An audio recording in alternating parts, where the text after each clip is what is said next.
Olá, meu irmão, minha irmã, você que nos acompanha todas as semanas aqui neste programa. Hoje nós estamos numa semana muito gloriosa, especial, de lembrança da obra redentora de Jesus Cristo por causa de nós. Eu vou ler com você esse verso de Evangelho de João, capítulo 19, versículo 28, que diz assim: Depois disso, sabendo Jesus que já todas as coisas estavam terminadas, para que a Escritura se cumprisse, ele disse: Tenho sede. Estava, pois, ali um vaso cheio de vinagre. Encheram de vinagre uma esponja e, pondo-a numa esponja, lhe chegaram à boca. E quando Jesus tomou o vinagre, disse: Está consumado. E, inclinando a cabeça, entregou o seu espírito. Que obra maravilhosa de redenção, arquitetada nos céus antes da fundação do mundo, que veio se cumprir, finalizar, quando Jesus entregou a sua vida no nosso lugar. Aquela morte de cruz de Jesus Cristo não era dele, era a nossa morte. A Bíblia diz que a alma que pecar, essa morrerá. E Jesus não tinha pecado, nós é quem pecamos. Ele diz ainda na sua palavra que o salário do pecado é a morte. E diz ainda em outro lugar que todos pecaram, estão destituídos da presença de Deus. Com essa sentença que a humanidade recebeu, que eu e você recebemos, tinha que ser cumprida a pena, que era a pena da morte, para que a justiça de Deus fosse satisfeita, que a justiça de Deus cumprisse a sua exigência. E aquela morte não era a morte de Jesus, era a nossa.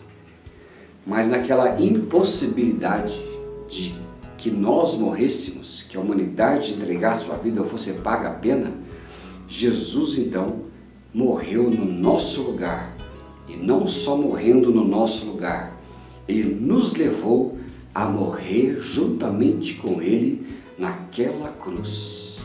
Portanto, não era só Jesus que estava lá. Todos aqueles que creem na obra e na vida e ministério de Jesus Cristo morrem juntamente com ele naquela cruz. Logo, o pecado foi pago, a pena do pecado foi paga por causa de Jesus Cristo, que veio a este mundo para fazer aquilo que nós não poderíamos fazer. A dívida tinha que ser paga. E quando ele disse que essa palavra está consumado, que lá a palavra grega é tetelestai, significa assim: está tudo terminado, está cumprido. E esse termo era bastante conhecido na época por ser usado normalmente quando o filho ou o empregado terminava uma obra que lhe fora designada. Empregava-se o termo tetelestai. Era também comum usar essa palavra para comprovar a quitação de dívidas e atestar a compra de muitos imóveis também naquele tempo.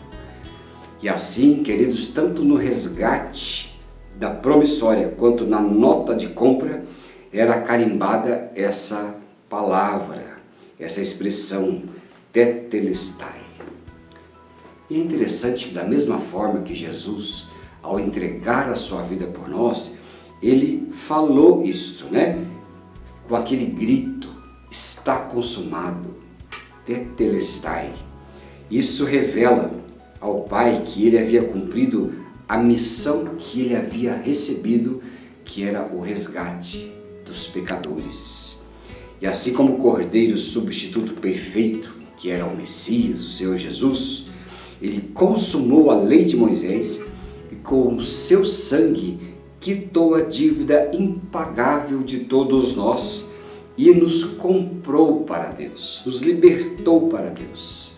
E é nessa compra e nessa obra redentora do Senhor Jesus que a humanidade foi resgatada do inferno para a vida. Que obra maravilhosa que a gente encontra! A obra de Cristo na cruz não foi um arranjo ou um acidente de percurso. Deus não criou o ser humano e disse, olha, está aí o ser humano, de repente eles pecaram, o que vamos fazer? Não era nada disso. A vinda de Jesus a este mundo, a sua morte e ressurreição, já estava escrita antes da fundação do mundo. Antes que o mundo fosse mundo, já a Trindade já havia determinado que haveria um substituto caso o ser humano pecasse. Porque essa obra é obra de Deus, não há espaço para imprevistos, mas sim há espaço para algo perfeito. E Jesus, nesta Semana Santa que nós relembramos seus últimos dias, a sua prisão, a sua crucificação, sua morte, sua ressurreição, traz para nós esse sentimento eterno de gratidão, porque a vida que temos hoje é uma vida perfeita em Cristo, o Cordeiro de Deus que foi morto antes da fundação do mundo. Deus, o nosso Pai, leva a cada um de nós em muita estima, porque Ele deu o seu Filho unigênito para que nós não morrêssemos eternamente. E essa obra maravilhosa está consumado. Ele mostra o grande amor com que Jesus Cristo nos amou. Eu gosto muito de Romanos capítulo 5, versículo 9, que tem uma palavra tão preciosa para nós, que diz assim, Romanos capítulo 5, versículo 7, 8 e 9. Olha só a prova do amor de Deus para conosco. Porque Cristo, estando nós ainda fracos, morreu a seu tempo pelos ímpios. Mas Deus prova o seu amor para conosco, em que Cristo morreu por nós, sendo nós ainda pecadores. Logo, muito mais agora, tendo sido justificados pelo seu sangue, seremos por ele salvos da ira. Esta é uma palavra preciosa de Deus. Ele provou o seu amor para conosco, porque antes de eu e você nascermos, Ele não esperou uma decisão nossa a seu favor. Se Ele morresse na cruz, será que nós iríamos aceitá-lo?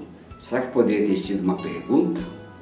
Essa pergunta não existiu, porque Deus provou o seu amor para conosco ao permitir Jesus morrer na cruz por nós, sendo ainda nós pecadores, mortos nos nossos delitos e pecados.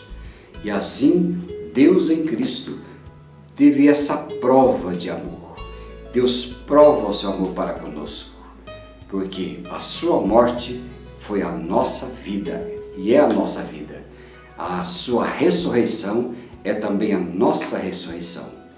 E hoje, pela obra de Jesus Cristo na cruz, nós somos declarados filhos e filhas de Deus.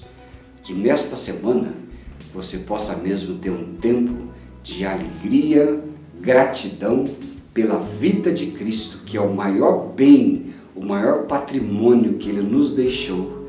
E esta gratidão deve estar em nossos pensamentos e em nossas atitudes, porque é a semana que nós relembramos toda a obra de Jesus Cristo feita por nós. E se aproximando a Páscoa, nós temos aí essa alegria da vida de Cristo em nossas vidas. Que Deus te abençoe ricamente e uma abençoada Semana Santa.